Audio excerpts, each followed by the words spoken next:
할렐루야. 하나님의 전을 찾은 여러분들에게 하나님의 은혜와 평강이 함께 하시기를 주님의 이름으로 축복합니다. 오늘은 소문나는 교회라고 하는 제목으로 하나님의 말씀을 전하겠습니다. 데살로니가 교회는 믿음의 역사와 사랑의 수고와 소망의 인내라고 하는 좋은 믿음의 소문이 그 온 지역에, 그 주변 지역으로 퍼져나갔습니다. 여러분, 우리 교회는 주변에 어떤 소문이 나 있을까요? 여러분의 신앙은 주변 사람들에게 어떤 신앙의 사람이다 라고 하는 그런 소문을 내고 있습니까? 우리가 그리스도의 향기를 바라고 있습니까? 아니면 이 그리스도를 알지 못하는 그런 냄새가 우리의 삶에 나고 있습니까? 우리가 어떻게 하면 이 데살로니가 교회처럼 좋은 믿음의 소문이 나는 교회와 성도로 살 수 있는지 몇 가지 교훈을 살피며 은혜를 나누겠습니다. 첫 번째로, 소문나는 교회는 성령의 기쁨으로 말씀을 받는 교회입니다. 데살로니가 교회는 바울이 3주 동안 복음을 전하고 양육했어요. 그러니까 3주라고 하는 짧은 시간을 그렇게 뒤로 하고 떠난 상황에서 바울은 데살로니가 교회가 정말 믿음으로 잘 설 수 있을까라고 하는 염려가 있었어요. 하지만 그들은 성령의 기쁨으로 말씀을 잘 받았을 뿐만 아니라 그 말씀의 토대 위에 굳건하게 서 있었던 거예요. 여러분, 예수님께서 이제 이 4가지 종류의 밭에 떨어진 그런 씨앗의 비유를 통해서 말씀하신 것처럼 어떤 마음 같은 길가와 같아서 그 떨어진 씨앗을 새들이 와서 그냥 먹어버리잖아요. 이런 것처럼 받아들이지 않는 많은 사람들 가운데서도 또 어떤 사람들은 그 말씀을 기쁨으로 받는 사람들이 있었어요. 하지만 그 말씀으로 인한 환란이 올 때 그것을 견디지 못하고 그렇게 이 신앙을 떠나는 돌짝밭과 같은 사람들도 있었습니다. 또 어떤 사람들은 믿음이 잘 들어가서 이제 그것이 뿌리를 내리고 싹이 올라왔어요. 하지만 가시덤불이 기운을 막아서 자라나지 못한 그런 이 씨앗처럼 그 어떤 사람들은 말씀으로 인한 그런 환란뿐만 아니라 또 세상의 염려, 또 재리의 유혹에 그 말씀이 막혀버려서 결실하지 못하는 사람도 있었습니다. 하지만 어떤 사람들은 그 마음이 옥토와 같아서 착하고 좋은 마음으로 말씀을 받았을 뿐만 아니라 듣고 지키어 인내로 결실하여 100배, 60배, 30배로 열매 맺게 된 것이죠. 데살로니가 교회가 바로 그런 교회였던 것이죠. 많은 환란이 그들에게 있었어요. 유대인들의 박해가 있었습니다. 또 잘못된 그런 이 신앙 사조도 이단들이 그들의 신앙을 흔들어 놓는 일들도 있었습니다. 그런데도 불구하고 그들은 많은 환난 가운데서 성령의 기쁨으로 말씀을 받아 주를 본받는 자가 되었다라고 하는 것, 이것은 바울에게 너무나도 큰 기쁨이었던 것이죠. 여러분, 화초 하나를 갖고도 우리가 심은 것, 가꾸는 것이 잘 자라면 좋겠는데 우리는 뭐 농부도 아니고 또 화초를 잘 키우는 전문가도 아니에요. 그래서 좀 이렇게 잘 기른다고 하는데 어떤 경우는 물을 너무 많이 줘서 죽기도 하고 어떤 경우는 또 그냥 너무 물을 안 줘서 죽기도 하고 어떤 경우는 거름을 지나치게 많이 줘서 죽기도 하고 이렇게 하는 것입니다. 그렇게 실수를 통해서 배우게 되는 것이죠. 어쨌든 이 성령의 기쁨은 하나님의 말씀을 이 싹트게 하고 열매 맺게 하거든요. 우리가 하나님의 말씀을 받을 때 사람의 말이 아니라 하나님의 말씀으로 받으면 성령께서 역사하셔요. 그래서 그 말씀이 이제 겉껍질이 이렇게 썩어지고 벗겨져서 속에 있는 생명이 움트게 하는 것이죠. 이와 같은 역사가 데살로니가 교회에 있었던 것입니다. 그들이 그렇게 함으로 주를 본받는 자가 되었다고 했는데 여기 본받는다라고 하는 것은 뭐 나쁘게 말하면 내 낙인을 찍히는 것 같은 그런 의미예요. 그런 표식이 그에게 생겨났다라고 하는 것이죠. 그러니까 우리가 어떤 사람을 볼 때 어떤 사람이 하는 행동이 이렇게 반복이 되면 그게 습관이 돼요. 습관이 되면 그 사람의 그런 이 패턴이 되고 루틴이라고 하죠. 생활 양식이 되는 것입니다. 그렇게 되는 그렇게 살아가는 그 사람을 보면 예측을 할 수가 있어요. 이 사람은 앞으로 이렇게 할 거야. 이렇게 또 무엇을 선택하고 어떤 길을 그렇게 걸어갈 거야. 이렇게 대충 그렇게 그 사람의 패턴을 보면 알게 되잖아요. 예수 믿는 사람들이 그와 같다는 거예요. 우리는 우리 몸에 그리스도의 흔적을 가진 사람들입니다. 다른 사람들이 보기에 저 사람은 예수쟁인가 보다. 주일이 되면 어김없이 그 시간에 교회를 가는구나. 이렇게 예배를 드리고 또 만나는 사람들에게 자신이 만난 예수님에 대해서 이야기하고 또 간증하고 또 같이 교회 가자고 권면하고 전도하는구나. 이제 그 사람의 패턴이 되는 것입니다. 여러분, 우리는 다른 사람들에게 어쨌든 이게 본이 되고 있어요. 거울이 되고 있습니다. 내가 좋은 본이 될 수도 있고 좋지 않은 본이 될 수도 있는 것이죠. 나를 만나는 사람들이 영향을 받게 되어 있어요. 말도 그렇습니다. 우리가 부정적이고 또 나쁜 말을 쏟아내면 그 사람과 어울리다 보면 나도 어느 순간 그것을 따라하게 되어 있는 것이죠. 여러분, 우리가 그리스도를 본받는 자가 되었다라고 하는 것은 단지 그냥 겉모양이 닮았다는 뜻이 아닌 것입니다. 단지 그 행동을 흉내내고 모방한다는 것이 아닙니다. 그리스도를 통해서 우리의 언어가 바뀌고 생활 습관이 바뀌고 또 성품이 변하고 행동 양식이 변하고 삶이 변한다라고 하는 것이죠. 데살로니가 교인들이 이와 같이 하나님의 말씀을 받아서 그 말씀이 그 속에 들어가니까 그 말씀이 속에서 완전히 그 사람을 새로운 사람으로 변화시켰다는 거예요. 이 말씀이 참 중요합니다. 여러분, 2010년에 미국의 종교사회학자들이 이제 미국의 개신교회를 들여다봤어요. 종교사회학자들, 미국의 종교사회학자들은 이제 불신자들이에요. 그러니까 예수를 믿지 않는 사람들, 예수 믿는 것을 적극적으로 반대하고 그 오류를 막 그렇게 파헤치는 이러한 사람들이 미국의 개신교를 들여다본 거예요. 그런데 연구를 가만히 해보니까 이제 미국의 남북 전쟁이 일어났을 때 그 남군과 북군으로 갈려져서 싸웠잖아요. 그런데 노예 제도를 반대하는 이런 북군이 이겼습니다. 그렇게 이기고 나니까 남쪽 지역은 황폐하게 되고 북쪽 지역은 번성하게 되었습니다. 그런데 번성할 때 우리가 하나님을 잊을까 조심해야 되거든요. 이 북쪽 지역이 번성하는데 여기에 중심에 감리교회가 있었거든요. 사실 이게 아픈 역사입니다. 우리가 감리교회잖아요. 이제 이 북쪽에 감리교회가 굉장히 그렇게 부흥하고 또 그 지역, 북쪽 지역이 굉장히 번성했거든요. 그런데 그렇게 하다 보니까 나태해지고 교만함이 올라왔습니다. 그래서 결국 이제 그 교만함 때문에 이 감리교회가 자유주의 신학을 받아들이고 또 그 명문 학교들이 북쪽 지역에 많이 생겨났거든요. 감리교 학교들이. 그런데 인본주의에 물들고 성경을 그렇게 어떤 인본주의적으로 해석하는 이런 풍토들이 확산되기 시작하면서 점차 교세가 쇠락하기 시작한 거예요.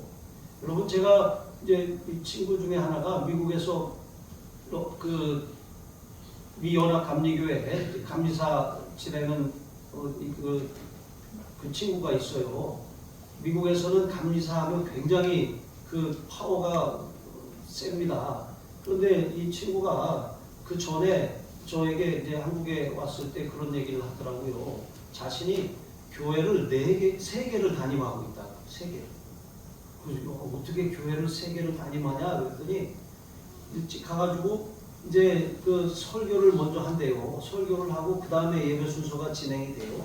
설교가 끝나면 바로 다음 교회로 가가지고 있으면 이미 예배가 진행되고 있어서 가서 또 설교를 한대요.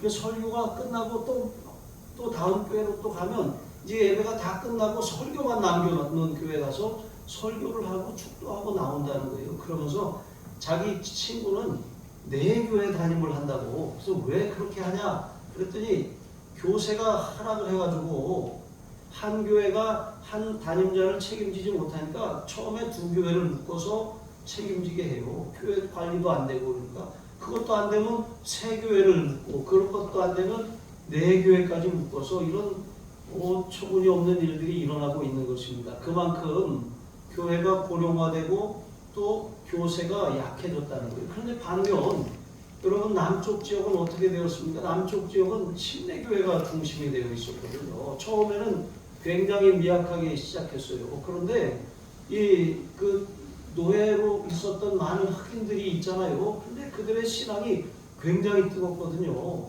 그래서 침례교회를 중심으로 이 교회들이 부흥하기 시작하는데 이들의 신앙은 굉장히 말씀 중심입니다. 복음의 본질로 돌아간 거예요. 그렇게 하니까 여러분 지금까지도 미국의 그런 정치라든가 경제라든가 그 미국 사회를 붙들고 있는 게 복음주의 신앙이거든요. 그런 신앙, 그러니까 뭐 어떤 사람들은 그런 미국의 그런 중호 벨트, 그런 벨트가 겉으로 보기에는 그 미국 사회를 붙들고 있는 것 같지만 아닙니다. 바이블 벨트, 성경 벨트가 그 미국 사회를 아직도 붙들고 있는 거예요. 여러분 세상이 다 무너진다고 할지라도 우리가 믿음을 버리고 신앙을 포기하고 하나님의 말씀을 타협하는 신앙으로 그렇게 시작하면 무너지는 거예요. 거기서부터 실패가 시작되는 것이죠. 사도행전 2장에 보시면 초대교회는 사도들의 가르침을 받았어요. 그들은 주님께서 날마다 이 구원받는 사람의 수를 더하게 하셨는데 주변 사람들에게 칭송받는 교회가 되게 하셨거든요. 우리가 타협하면 처음에는 칭찬할지 모르겠지만 나중에는 세상과 구분이 없어지는 거예요.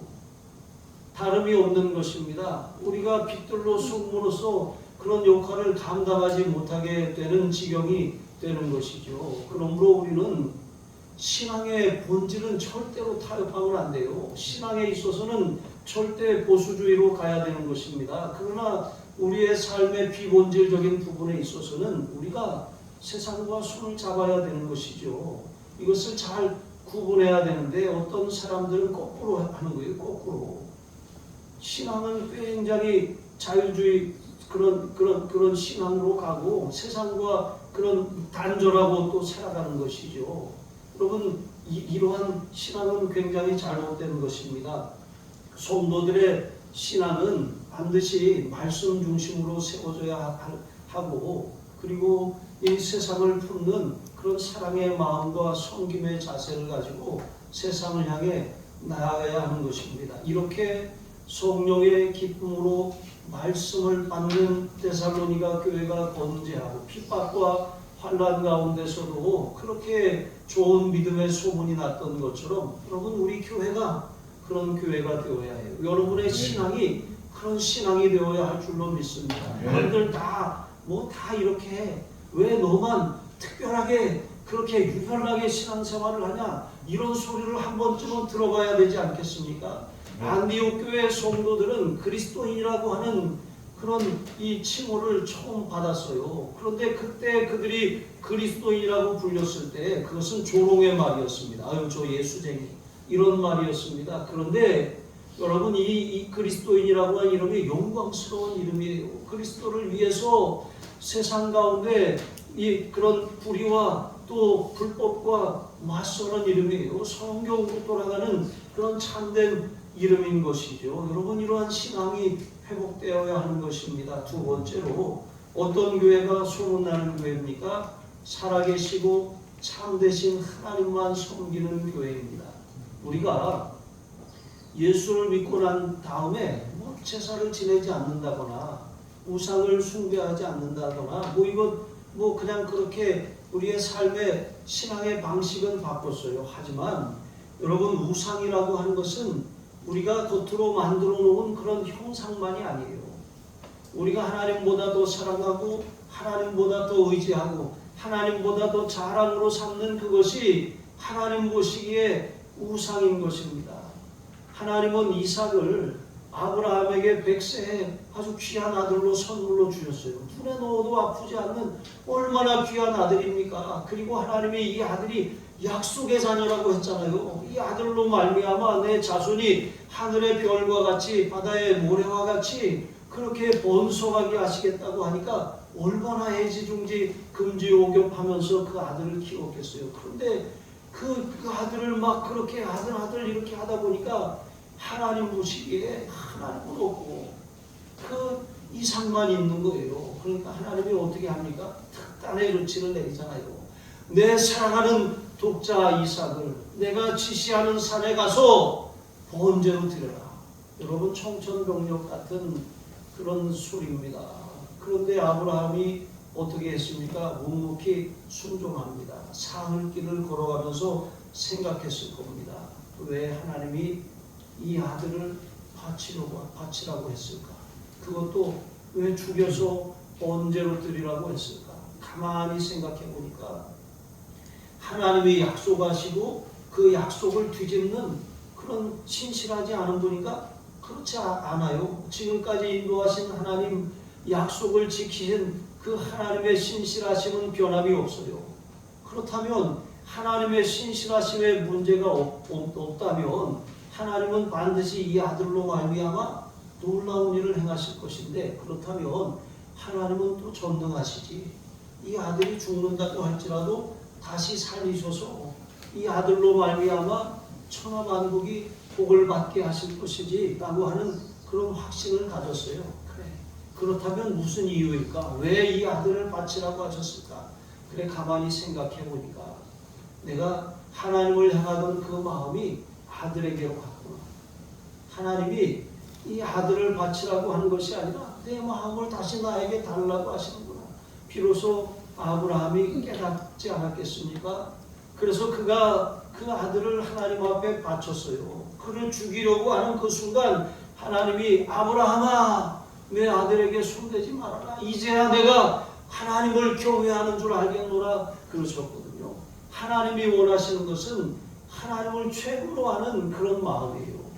하나님을 1번으로 두는 그런 마음이에요. 하나님을 경외하고 인생의 그런 한계를 알고 자기가 가진 것으로 어떻게 해서 그것을 가지고 성공을 만들어내고 형통을 만들어내는 삶이 아니라 하나님 앞에 모든 것을 다 맡기고 하나님이 하실 것을 기대하는 믿음으로 사는 것, 이것이 참된 경외고 참된 신앙이라고 하는 것을 깨달은 것 아니겠습니까? 여러분, 우리 안에는 우리가 인정하고 싶지 않지만 하나님 보시기에 하나님보다 더 의지하고 하나님보다 더 자랑하고 하나님보다 더 매달리는 우상들이 있어요. 그런 헛된 우상들은 다 내려놔야 돼요. 여러분, 하나님은 우리를 사랑하시기 때문에 하나님보다 더 사랑하는 것이 있으면 그것을 달라 그러세요. 그것은 아픔입니다. 그것은 큰 고통입니다. 정말 우리가 세상에 살면서 인간적으로 어떻게 하나님 이렇게 하실 수 있습니까? 라고 할 정도로 우리의 창자를 끊어내는 것과 같은 그런 아픔을 겪게 하셔요. 왜? 하나님을 사랑하라고 하는 것을 가르치시려고 하시는 거예요. 그러니까 사실 우리가 하나님보다 다른 것을 사랑하는 일은 두려운 일이에요. 그것이 재산이 됐든 아들이 됐든 딸이 됐든 소유가 됐든 무엇이 됐든 여러분, 절대로 하나님보다 의지하고 자랑하는 그것 하나님, 이거 저는 청지기입니다. 이 모든 것은 다 하나님의 것입니다. 언제든지 주님이 쓰시겠다고 하면 주님의 것입니다 라고 하는 그런 마음으로 살아야지 안 뺏겨요. 안 그러면 다 가져가십니다. 여러분, 다 하나님의 것입니다. 이런 마음을 가지고 살아가시기를 바랍니다. 이렇게 우리가 살아계시고 참되신 하나님만 섬긴다고 말은 하는데 점점 우리가 아까 불렀던 찬양처럼 점점 우리의 마음은 하나님께로부터 멀어져 가요. 점점 하나님을 이용하려고만 해요. 하나님은 우리에게 복을 주시는 분이라고 하면서 기복신앙으로 돌아가요. 여러분, 남북전쟁에서 이제 링컨 대통령이 그 참모들과 함께 연회를 하면서 이제 참모 이제 이 기도하는 시간에 참모들이 그럽니다. 아, 우리 하나님이 우리 편이 되어 달라고 기도해 주십시오. 그랬더니 링컨 대통령이 뭐라고 합니까? 하나님이 우리 편이 되어 달라고 기도하기 전에 우리가 하나님의 편으로 살고 있는지 우리 자신을 돌아보아야 한다는 거예요. 그렇지 않으면 우리가 하나님을 이용하는 사람이 되는 것입니다. 하나님 앞에 이용하는 사람이 되지 말고 하나님께 맡기는 삶을 살아야 되지 않겠습니까? 그런 사람이 하나님만을 참되신 또 살아계신 하나님으로 그렇게 섬기는 삶을 살아가는 거예요. 마태복음 27장에 보시면 가룟 유다가 예수님을 은 30냥에 팔아먹고 나서 그 마음에 이 예수님이 정죄되는 것을 보시고 뉘우칩니다. 스스로 뉘우쳐서 그 돈을 도로 갖다 주며 이렇게 말해요. 내가 무죄한 피를 팔고 죄를 범하였도다. 여기까지 보면 이제 잘한 일이잖아요. 그리고서 돈을 돌려주려고 하니까 대제사장들과 장로들이 이렇게 말합니다. 그것이 우리에게 무슨 상관이냐? 네가 결정한 거니까 네가 당해라. 이런 거예요. 그러니까 어떻게 했습니까? 그 은을 성소에다가 던져놓고 돌아가서 이 스스로 목숨을 끊고 말았습니다. 여러분, 그가 후회하지 않고 후회를 넘어서 회개에 이르렀다면 여러분, 그는 용서받았을 거예요. 그러나 차라리 나지 말아야 할 그런 선택을 하고 말았던 것입니다.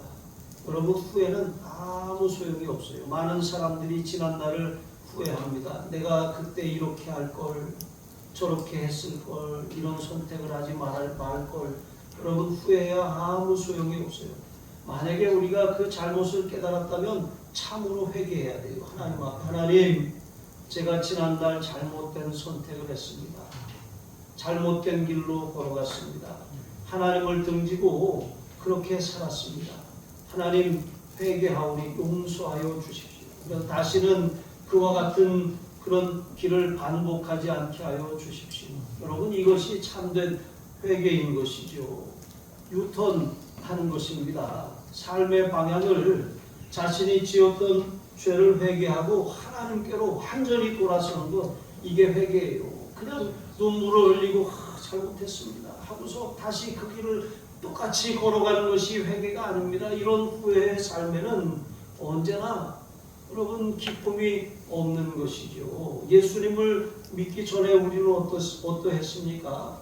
죄를 짓고도 뭐 약간의 죄책감은 있었어요. 누군가 그것을 잘못이라고 책망하지 않는다면 그냥 또 이 정도는 누구나 하지 하면서 또 똑같은 죄를 반복하며 살았던 것이죠. 여러분, 저는 이제 그 연천에서 태어났어요. 경기도 연천은 이제 이 추전선 밑에거든요. 거기서 초등학교 4학년 때까지 보냈는데 그냥 저의 놀이터는 들이고 산이고 임진강이었어요. 그렇게 막 친구들하고 어울려서 그렇게 놀러 다니면서 집에 오면 가방을 휙 던져놓고 그냥 나갔거든요. 그래갖고 저녁 때 되면 들어오고 점심은 안 먹었어요. 그냥 지나다니면서 뭐 이렇게 친구들하고 재미로 소리도 하고 물고기도 잡아서 깡통 주워서 구워먹고 뭐 이렇게 자랐거든요. 그런데 어느 날 임진강변에 큰 수박밭이 있었거든요. 그런데 수박도 있고 참외도 있고 친구들하고 야, 우리 저거 소리하자. 그래서 이제 수박을 서리해서 먹고 또 가다가 참외밭이 있길래 서리하자. 그렇게 해서 또 막 먹고 있는데 주위에 있는 아저씨가 나타난 거예요. 그러면서 큰일 났다. 우리 죽었다 이제. 그 엄마 오라 그러면 어떡하지? 막 이제 부들부들 떠는데 오라 그러는 거예요. 그래서 다들 이렇게 쭈삣쭈삣하면서 갔어요. 갔더니 이 아저씨가 원두막으로 올라가라는 거예요. 그래서 우리 이제 가다 놓고 이제 두드러 맞겠다 생각하고 이제 원두막으로 올라갔더니 아저씨가 참외를 좋은 걸 따다가 깎아가지고 다 이렇게 앞에다가 놓고 마음껏 먹으라고, 배부르게 먹으라고, 얼마나 먹고 싶었으면 소리를 했냐고. 그런데 먹는데 너무 부끄러웠던 거예요. 너무 부끄럽고 다시는 이러지 말아야 되겠다 하고 했던 그런 기억이 있습니다. 그러니까 우리가 무엇을 이렇게 잘못을 저질러도 누군가 아무도 제재를 하지 않고 아무도 그것을 잘못이라고 말해주지 않으면 계속 그렇게 하는 거예요. 그런데 그렇게 말해주는 아저씨가 없었다면 제가 오늘 여기 서 있었겠습니다. 여러분, 우리가 전에 이렇게 살았어요. 그냥 예수 믿기 이전에는 그냥 약간의 양심의 가책을 받고 살다가 누군가 말하지 않으면 뭐 어때? 하면서 점점 무뎌져 갔던 것이죠. 그러나 예수님을 믿고 난 다음에는 이제는 완전히 우리의 삶이 근본적으로 변했어요. 여러분, 죄를 지어서 죄인이 아닙니다. 죄인이기 때문에 죄를 저지르는 거예요.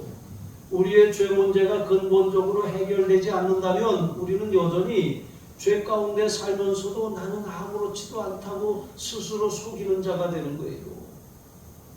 그러나 우리가 예수님이 십자가에서 우리의 죄 문제를 단번에 해결하셨다는 사실을 깨달은 순간 우리는 이제 이 우리의 영적인 감각이 살아났어요. 우리의 양심이 회복되었습니다. 그 죄에 대해서 민감하게 반응하게 되는 거예요. 죄를 지으면 약간의 가책이 아니라 책망을 받는 거예요.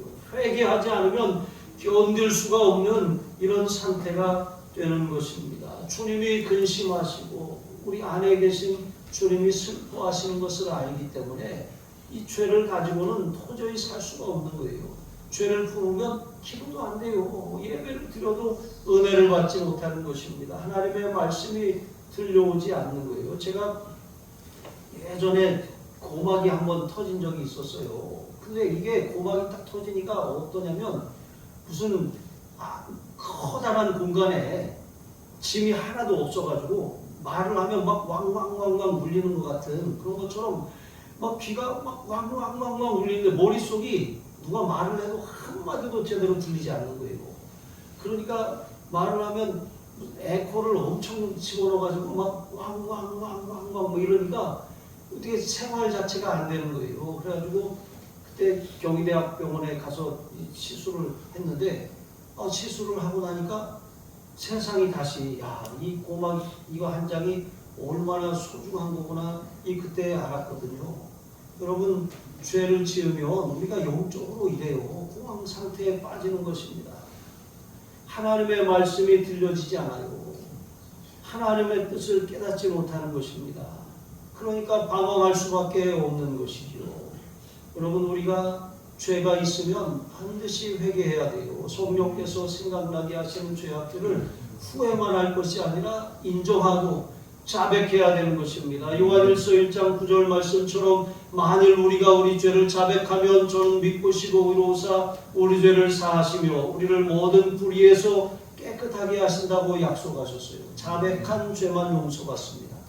마음속에 숨겨두고 아무도 모르지 한 그 죄 때문에 우리가 속에서부터 곰고 속에서부터 망하는 길이 열려지게 되는 것입니다.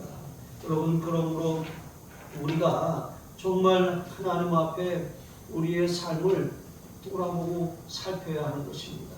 하나님이 미워하시는 죄가 없나? 하나님 말고 다른 의지하는 헛된 우상이 내 마음을 주장하고 있지는 않은가?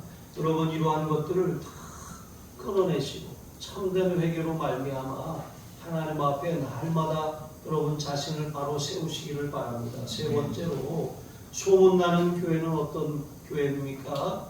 다시 오실 주님을 기다리는 재림 신앙으로 사는 교회예요.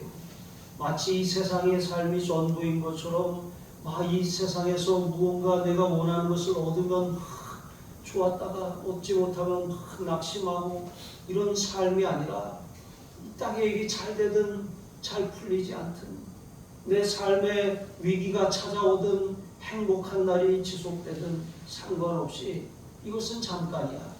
하늘의 소망을 두고 살아가는 거예요. 이 또한 지나가리라 이런 마음을 가지고 살아가는 거예요. 그러니까 이 세상에 살지만 세상에 너무 지나치게 연연하고 살지 않는 거예요. 맡겨주신 것을 소중하게 잘 간직하고 그것을 통해서 하나님을 영화롭게 하며 살지만 이거 없으면 안 돼! 이런 마음을 내려놓는 것이죠. 여러분, 데살로니가 교회가 하나님의 택하심을 입은 그런 교회라고 하는 사실을 바울은 그들이 재림 신앙을 가지고 있다는 것을 통해서 확인할 수가 있었던 것입니다. 장차 오시기로 하신 예수님을 기다리며 살았다는 거예요. 바울은 처음에 그들에게 복음을 들려주었을 때 예수님의 고난과 죽으심, 부활, 승천 여기까지만 전한 것이 아니라 그 승천하신 주님께서는 너희가 하늘로 올라가심을 본 그대로 오시리라고 하는 그 말씀처럼 다시 재림하실 것이라고 하는 그런 재림 신앙을 심어주었어요. 열심히 살아야 됩니다. 열심을 품고 게으르지 말고 주를 섬겨야 한다. 그러나 그것이 끝이 아니라 주님이 다시 오신다 라고 하는 그런 재림 신앙을 가르쳤던 것입니다. 여러분, 그렇게 재림 신앙을 가진 이러한 사람들은 언젠가는 결산의 날이 온다, 언젠가는 끝이 있다, 이런 마음을 가지고 살기 때문에 여러분, 함부로 살 수가 있겠습니까? 시험 시간이 다가온다고 한번 생각을 해보세요. 시험을 봐야 되는데, 그런데 잠깐 눈 붙이고 일어나야지, 이렇게 했다가 그냥 공부도 하나도 못하고 시험을 맞이하면 어떻게 되겠습니까? 저도 가끔 그럴 때가 있어요. 이제 설교를 준비하다가 너무 피곤해서 잠깐만 눈을 붙여야지 하고 눈을 딱 떴는데 새벽 4시 40분 이렇게 된 거예요. 그래서 어떻게 해요? 그냥 와야죠. 그냥 그럴 때가 있습니다. 그런데 그렇다고 잠을 편안하게 자는 것도 아니에요. 계속 꿈을 꾸는데 설교 준비를 안 하고 강단에 서는 꿈을 계속 꿔요. 일어나야 되는 거잖아요. 일어나야 되는데 안 일어나고 조금만 더 하다가 그렇게 되는 것입니다. 여러분, 우리가 이 땅에서의 잠깐의 실수는 만회할 수 있어요. 하지만 주님이 재림하시는데 그 재림하시기 전에 우리에게 맡겨주신 소명, 우리에게 맡겨주신 삶, 이것을 결산한 날이 반드시 온다라고 하는 것을 잊고 살다가 주님을 맞이했어야 되겠습니까? 여러분, 원송동에 사시는 권사님 부부가 있어요. 전에 사역지에서 노 권사님 부부인데 이분들이 1년 중 가장 기다리시는 날이 대신방이래요. 그래가지고 대신방 때 딱 가면 그 속회는 좀 특별했어요. 가면은 그 원송동에 있는 그 속회 권사님들이 집집마다 다 인삼을 세상에 밤새 인삼을 다려가지고 그 인삼을 이렇게 끓여갖고 인삼을 내놓으셨거든요. 근데 제가 그때 평생 먹을 인삼을 다 먹었어요. 근데 그거 다 먹고 나니까 이 신방이 끝났는데 얼굴에 꽃이 피기 시작하는 거예요. 열이 올라와가지고. 그래가지고 제가 그때부터 인삼을 못 먹습니다. 어쨌든 이렇게 못 먹은 얘기한 게 아니라 그분이 얼마나 좀 대단하신가 하면 대신방 날짜가 딱 잡히면 그 건물 사시는 건물 대청소를 시작하셔요. 그리고 이제 그 아침에 그 시간이 되기 전에 그냥 마당부터 해가지고 계단을 4층까지 온 집안을 먼지를 다 쓸어내고 난 다음에 그래 딱 이렇게 정장을 하고서 그 문 앞에 현관 앞에 이렇게 딱 기다리고 계셔요. 그래서 제가 가다가 그 문을 딱 보면은 감히 들어갈 수가 없을 정도로 그렇게 아주 단장을 하고 딱 계신 거예요. 그렇게 제가 4년을 그 교구를 맡았는데 그분이 4년 내내 그렇게 변함없이 하시는 거예요. 제가 그걸 보면서 이거는 목사를 기다린 게 아니라 하나님을 기다리고 계셨구나. 마치 아브라함이 새 천사를 영접했던 것처럼 이러한 삶은 하나님이 축복하실 수밖에 없겠구나, 이런 마음을 갖게 되었습니다. 여러분, 우리가 주님 앞에 설날이 있어요. 설날, 그 설날이 아니라 주님 앞에 설날이 있어요. 그런데 그때 섰을 때 부끄러움 없이 주님을 맞이해야 되지 않겠습니까? 재림 신앙으로 무장할 때 여러분, 우리가 이 세상에 살지만 하늘에 속한 자로 살게 되는 거예요. 세상 가운데 살지만 구별된 삶을 살게 되는 거예요. 베드로후서 2장에 보면 마지막 때를 살아가는 두 종류의 그리스도인의 모습이 나와요. 한 사람은 오직 의를 전파하는 노아입니다. 그리고 또 한 사람은 무법한 자들의 불법하고 음란한 행실을 날마다 보고 들음으로 그 의로운 심령을 상하는 의로운 롯입니다. 그러니까 둘 다 의로운 노아, 의로운 롯이라고 하는 것은 둘 다 구원받은 하나님의 자녀라고 하는 뜻이에요. 그런데 두 하나님의 구원받은 자녀, 한 사람은 불법하고 무법한 자들의 불법하고 음란한 행실을 날마다 보고 들어요. 세상 가운데 살면서 그들의 영향을 받으면서 그 심령이 상해요. 그러니까 겨우 그리스도인으로 살아가는 것이죠. 그런데 노아는 어떻습니까? 똑같이 자신을 적대하는 세상 가운데 살지만 오직 의를 전파하며 살았어요. 물론 결국 그 가족밖에 구원하지 못했지만 그래도 그는 120년 동안 방주를 지으면서 계속해서 하나님의 심판을 경고하고 하나님께로 돌아오라고 그렇게 선포했던 것입니다. 그러니까 사람들이 안 들으니까 동물들을 이렇게 방주 안으로 들였잖아요. 그러니까 이 죽은 사람들은 동물만도 못한 삶을 살다가 죽은 거예요. 여러분 이 세상도 마지막 때도 그와 같다 그랬어요. 노아의 때와 같고 롯의 때와 같다고 말씀하시는 것입니다. 사람들은 여전히 이 세상이 영원할 것처럼 시집가고 장가가고 사업하고 그냥 일상적인 삶을 살아가요. 그런데 어느 날 갑자기 도적같이 주님이 오시는 거예요. 여러분 그날을 우리가 두려움으로 맞이하지 않도록 기쁨으로 주님을 맞이하는 날이 되도록 재림 신앙으로 무장하며 살기를 바랍니다.